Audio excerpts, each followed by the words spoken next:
The Elvis Parsley story, part 2.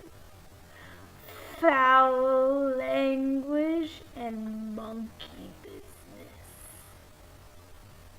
Welcome, the man who called himself Elvis Parsley repeated. Where am I?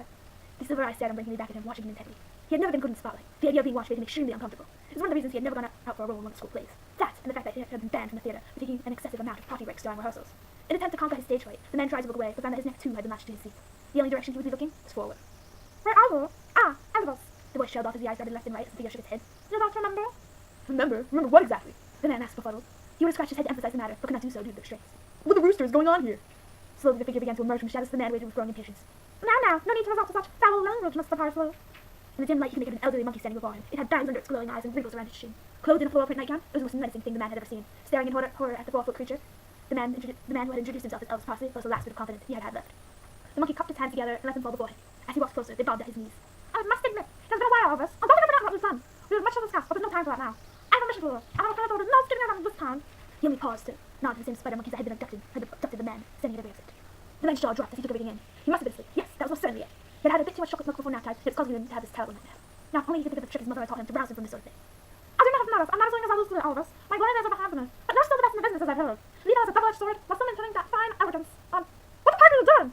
He stared down in horror as the man who called himself Elvis Parsley gnawed at his own arm. He was already breaking through the material in his shirt. Noticing the monkey had stopped speaking, the man came to a slow stop, drool dripping down from the corners of his mouth. Can I help you? The monkey's face grew red with impatience. I have no passion for this, Elvis. Now you listen to me. I have a special job for you. There's a man by the name of the Podge in another regions of a niche. There's a very important package from you, and I would like you to retrieve it. He paused, turning ever so slightly to the left as one of the spider monkeys brought him a box. You have a guide me, then. I understand you have a fair enough understanding of geography. However, I do not trust you after your last assignment. He opened the box to reveal a 3-foot-tall white gremlin sleeping inside it. Upon being exposed to the light, the small creature twitched in its slumber, causing the box to shake. This is Nina, a messenger troll. Now, she's not quite exactly a troll, but she's the best way to go, so she'll notice. The man stared at the sleeping, twitching bleached thing and shuddered. So, He said, trying to scratch his head quizzically, but failed to do so due to the restraints. let me get this straight. You want this thing to lead me to a niche where a man named the Podge is waiting for me with a package? For you?